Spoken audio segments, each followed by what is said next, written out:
চট্টগ্রাম নগরীর গুরুত্বপূর্ণ ফ্লাইওভারগুলোর নিচে প্রকাশ্যে একের পর এক রেলিং চুরির ঘটনা ঘটছে। দিনের আলোয় এসব খুলে নিয়ে যাচ্ছে দুর্বৃত্তরা। এতে পথচারীদের চলাচলে দেখা দিয়েছে বড় ধরনের ঝুঁকি। অথচ দায়িত্বপ্রাপ্ত কর্তৃপক্ষের পক্ষ থেকে নেই কোনো দৃশ্যমান নজরদারি কিংবা প্রতিরোধমূলক ব্যবস্থা। চট্টগ্রাম থেকে ইমু খানের ছবিতে স্টাফ রিপোর্টার সাইফুল মাহমুদের পাঠানো রিপোর্ট, জানাচ্ছেন আবরার মাহি। চট্টগ্রাম নগরীর মুরাদপুর থেকে লালখান বাজার পর্যন্ত ৫.৬ কিলোমিটার দীর্ঘ ও ৫৪ ফুট চওড়া আখতারুজ্জামান ফ্লাইওভারের বিভিন্ন অংশ থেকে গেল এক বছরে চুরি হয়ে গেছে ৪০০টি বেষ্টনী।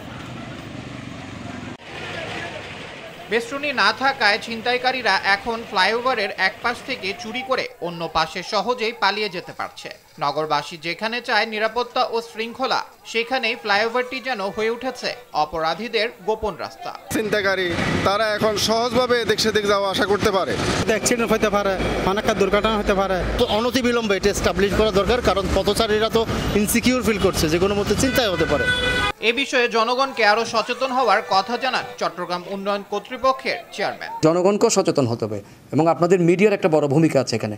জনগণকে সচেতন করা যাতে জাতীয় সম্পদগুলো নষ্ট না করে, কারণ এই জাতীয় সম্পদ যদি নষ্ট হয় শুধু সম্পদ নষ্ট নয়, এখানে জানমালেরও ক্ষতি হতে পারে। ইতোমধ্যে প্রশাসন তাদের নজরদারি রেখেছে এবং সিটি কর্পোরেশন থেকে প্রয়োজনীয় ব্যবস্থা গ্রহণ করা হবে বলে জানান সিটি মেয়র। আমাদের যে ফ্লাইওভারগুলো আছে সেখানে প্রায় নাট বল্টু তারা চুরি করে নিয়ে যাচ্ছে। এটা একটা কিশোর গ্যাং, তারা এই কাজগুলো করছে এবং প্রশাসন ইতিমধ্যেই সেখানে তাদের নজরদারি রেখেছে এবং আমাদের পক্ষ থেকে আমরা যে নিরাপত্তা কর্মীগুলো আছে সেখানে আমরা জোরদার করছি। রেলিংগুলো দ্রুত সংস্কারের দাবি নগরবাসীর। আবরার মাহি, RTV।